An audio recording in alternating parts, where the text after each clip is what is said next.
Hey guys, Justin Curatola here. I appreciate everybody tuning in. Today we're going to talk about how to find places to invest in real estate and how to find work for your company in real estate. Okay, I'm going to go ahead and start. And the first thing that we're going to talk about is how to find places within real estate. So when you're looking at in real estate in general, okay, and you're looking at where you should try to see where to invest your money in real estate, I'm going to tell you some things that nobody probably has ever told you.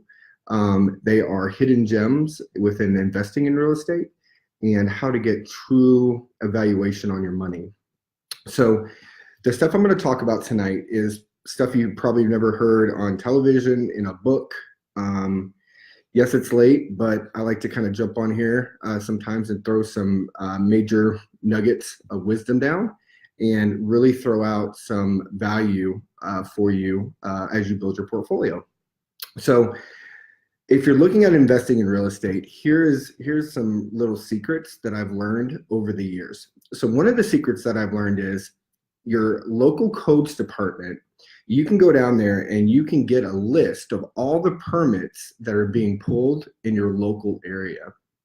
Why is this important? Well, developers and contractors will do the work for you on revamping areas. And so you can go down and you can look at exactly who's doing the construction, where they're doing it, and how much money is being spent based on the permit. It's an open list. It's out there for everybody to have.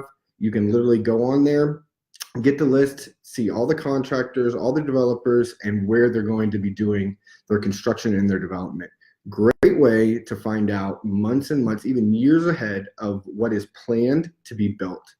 The great thing about that is you can get on what's called a bid list, okay, for those contractors. Now, I'm not saying that you're going to go out and work for the contractors, but you can get on a bid list per se, just saying that you could say, hey, I do cleaning, I'm a real estate investor.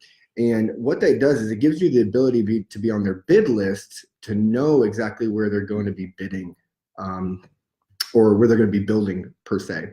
Really, really, really valuable.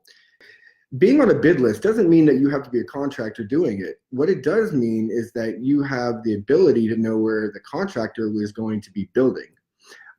If you don't want to do that, just go down to your local codes department and pull a building permit list on everything where it's being built. And it's a great way to find where they're going to be building, so you can find some really, really good nuggets to flip. If flipping is really, really hard. And what I mean by that is you're either going to do really well or you're going to do really bad. We have a person in Isabel called Adam Weaver. He just did one of his first flips, turned out great. He did a lot of due diligence. He negotiated the contract on the front end. He got really good subcontractors to go in there, and he actually worked in there himself. He's going to make a serious amount of profit on that, but he did his due diligence on the front end. Some of the things when you're looking at real estate, and here's the funny thing, you don't want to get into a hot market and start buying in a hot market. You want to be on the front end. So what I do is I look at where the actual pocket is that's hot, and I go out a mile out, I go 2 miles out, I go 3 miles out. I look at the schools, the ambulance, like, the ERs, the hospitals, how close the ambulance areas are, how close the fire department is, the police. I look at the school system statistics. I look at if they're going to be taking care of their yard, it's a great investment. So the other thing that's really, really helped my portfolio, and I don't really usually like to give this nugget out, but I will give it out in the Isabel mentorship. I go and I look at where the city is doing their new pockets of money. Okay, so their new infrastructure money. So if the city's going to go and spend $1 million to $2 million for infrastructure, so that's roadways, that's sidewalks, that's putting in fire hydrants. If they're going to spend money doing this, that's parks, it's everything. If they're going to spend money in a certain area doing that, they've already done all the due diligence on the backside okay, to make sure that they're going to better that area. Those are things that I did in the beginning when I was doing real estate, and those were little nuggets that I looked for, and I made massive profits by getting on the front end. I would go in and I'd buy a $50,000 house because I looked from the city, and the city would say, okay, in a year and a half, we're going to be going in and regentrifying this area. So I would go in, I'd buy 2 to 3 homes, 150 grand, 50 grand here, 50 grand here.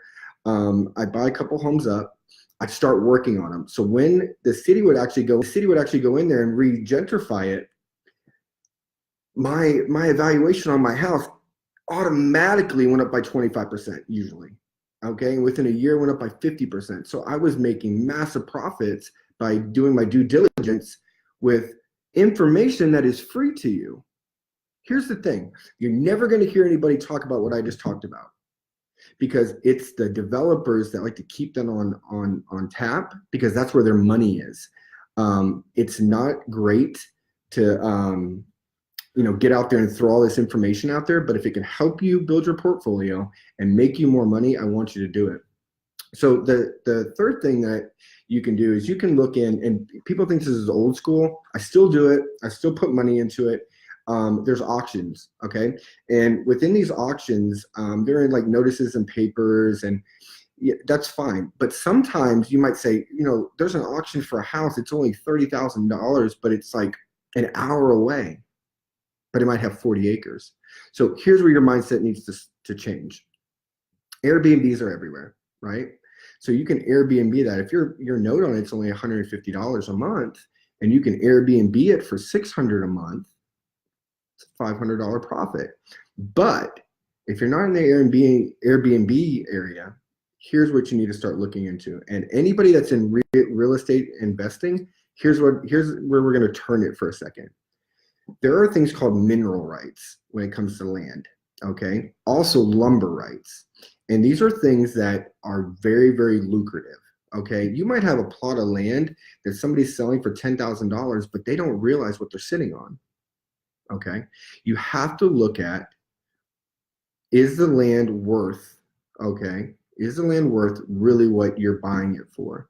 And if the question is yes, and how you figure that out is you can get just a regular soil test, and it'll tell you what's in the soil. Now, do some due diligence, read up on what mineral rights are, going into land and doing that. Lumber, I mean, I did a deal where I bought, it was $300,000 for 80 acres. The guy said it wasn't worth it. There was nothing that was going to be done on that. I sat on it for 5 years. We redid the lumber. I put in a road, and I subdivided the lots. Made 6 times on that. So again, don't look at what everybody else is looking at. When everybody else goes left, you need to go right. So start educating yourself on mineral rights, lumber, agricultural, okay, land is very lucrative. You can write that off. You can actually, the government has different areas where they will pay you to grow crops, and then they'll pay you not to sell them. It's pretty awesome. So these are all things that I'm going to be going over in the next few months on how to do different things with land and get a true ROI back on your money. There are deals where you can put no money down. I'm going to go over that. I'm going to get a whiteboard out. I'm going to show you exactly how to do that. And we're going to break it out for you. Really simple. So here's something that I'd like for you guys to start working on. Look at different things. So like courthouse selling is something that not a lot of people like to go to, but even if you don't understand it, the way for you to understand it is to go to one and just be quiet and listen and look and watch. Okay, watching is very powerful within business, okay? And the way you can do that is you can just go out there, it'll be right in the newspaper, circle it, go out there, watch and listen. And some of these, not in Nashville anymore, but some of these areas, they go from 5,000 up to 70,000. Me and my wife were looking at one out in Pulaski, Tennessee. It was a farm. It was on 80 acres. It had a 2-bedroom, 2-bath house, farmhouse. Beautiful. She said, Justin, we should go out to it. It sold for $70,000. I kicked myself in the teeth for that. That would have been a great investment for us, because I had other things going on, and it was like, okay, well, I didn't do my due diligence on it. I don't know if I want to do it. Had I known it was going to go under 100 grand, I would have bought that easily. So it's the little nuggets that, when you think you shouldn't go out and do something, just push yourself to try to go do that, because sometimes you're going to look back and be like, man, I really should have taken an extra hour and a half just to go do that and see if it was worth my while. Worst thing that's going to happen is it doesn't work out. It's not a big deal. The other thing is, when you're trying to build your business, or you're trying to build your real estate business, when you're really young and you're building your portfolio, you need to get in with a banker. I'm going to say this again. You need to get in with a banker. Your banker needs to be your best friend. Okay. And why that's important is, you're going to build over the years. You're going to pay off credit. You're going to get lines of credit. You're going to pay off houses. You're going to pay off cars. And as you build this rapport, you're going to get this ability with your banker when you need him, for him to work with you. Okay. You always have to have a really good banker, really good lawyer, really good CFO, and a really good strategist. But most people don't need a strategist unless you're going global. So again, little joke there, but you definitely need a great lawyer, great CFO, and definitely a great banker. Bankers are going to give you the ability to grow your company when needed. They're also going to give you the ability to look at certain things on certain interest rates and understand and gain the knowledge through a confidant on what your true evaluation of your company is and where the trajectory is. You surround yourself with great people and great things will happen. Here's something that I really want everybody to work on. It took me almost 18 years to realize this, and it's something that I work on every day. The fear factor. Okay. Some of my biggest deals that I've ever done, I was so fearful of them. I was so fearful. I remember coming home one time and I told my wife, if this deal goes bad, we're going to lose everything. And she said, Justin, I met you when you had nothing. It's okay. As long as we have our health and our family and it's okay. But the point to that is, without any great risk, there's not great reward. You don't want to look back on your life and be like, man, I should have done that. Don't do that. Okay. This whole Zavelle mentorship is about having a great mindset and having positivity and being powerful. And you know what? I mess up every single day. The only difference in what I was 18 years ago and what I am today, my work ethic is still there. My knowledge level is greater, but I learn from my mistakes. Okay. And I learn from them every day, and I ask for forgiveness, and I work the next day, and I make sure I don't make those mistakes again. I always try to do that. So, if you made a mistake, no big deal. Just go about the next day and try to make it better. Those are all the little unkept things, that are out there. And when you're trying to build your business, guys, entrepreneurism is hard. Okay. Anybody that tells you that entrepreneurism isn't hard, they've never been really a true entrepreneur. And what I mean by that is, entrepreneurism is like having a baby. Okay. Anybody that's a mother or a father in here, or a grandfather or grandmother, knows this. When a baby's first born, you get no sleep. You're obviously up all the time. You're running around with your head cut off. You're trying to take out and burn out fires. You're literally devoting every ounce of energy that you have to that baby. It's the same thing being an entrepreneur, and within your business. You have to devote everything, your heart, your mind, your soul, to that business for it to grow. And you have to surround yourself with people that have the same vision. It can't be just based on money. It has to be based on bettering yourself and bettering everybody around you. Now, are you going to make mistakes? Are bad things going to happen? Absolutely. But it's the way you handle them that will bring the company either closer or destroy it. And luckily in Zavelle, we have really, really, really strong people between, their mindset, their faith, their family. These are all things that are really powerful in business. One of the things that you need to realize when you're building your business is you need to set longevity processes up. Okay. What are those processes? Where do I want to be? Visualize it. Talk about it. The more you talk about these things, the more powerful they become. You'll also learn when you're surrounding yourself with your family members and your colleagues and you're talking about your business, you're going to find out where the loopholes are. It's kind of like Jenga, right? As you pull these loopholes and these Jenga pieces out, it's going to fall, right? So you want to try to put as many of those pieces back in there to close the holes and make it really solid. It's the same thing, okay? So one of the things that you can do, and I talk about this sometimes, is setting goals. You know, you have your daily goals, your weekly goals, your monthly goals, your yearly goals, and then your 10-year goals. I always try to hit my daily goal. If I don't hit my daily goal, how am I going to get to my weekly goal? If I don't hit my weekly goal, how am I going to get to my monthly goal? So that's something for you to really work on and be powerful within. Sarah said, so much truth to that. We hold our possessions loosely to ensure we will always be generous and be able to take risks too. She hit it right on the head, you know.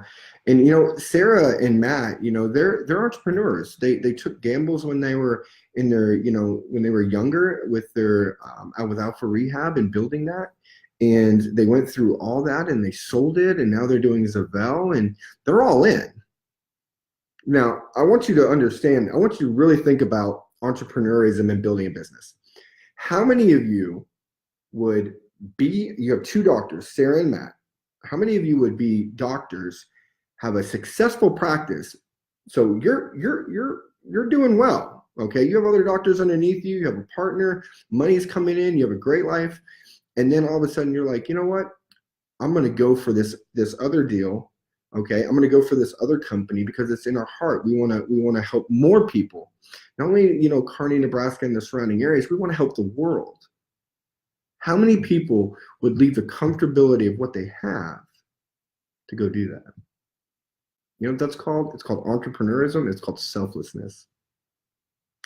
Dr. Matt and Dr. Sarah are two people, no matter what, are two people that have come together to help try to redefine health and help as many people as they can.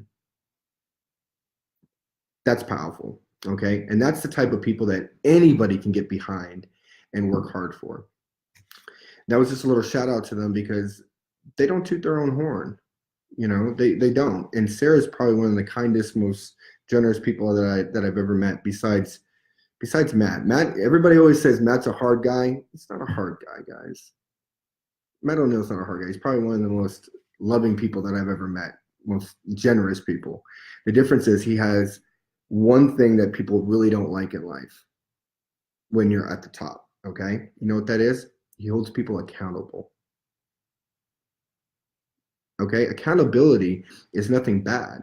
Accountability is the ability to look at something, know where you stand within it, and hold everybody to the vision and the outline of what is right and wrong. And the reason I had to think about that for a minute is because there's no gray area there. It's either black or white. So that was my little thing on Sarah and Matt. I appreciate you guys running through that with me. I just really think the world of them, and they're just good people. The other thing that I like to talk to you guys about is look at what the city is preparing to do and spend their money within the city and what the demographics are. So Nashville is growing by like 100 people a day, okay? Which means our infrastructure is like imploding. Like we literally have no roadways that can handle our traffic. Anybody, you know, that was here 10 years ago, you could drive from Franklin to Nashville in like 20 minutes, 20, 30 minutes. Now like an hour. It's ridiculous, okay? So what's happening is it's pushing out.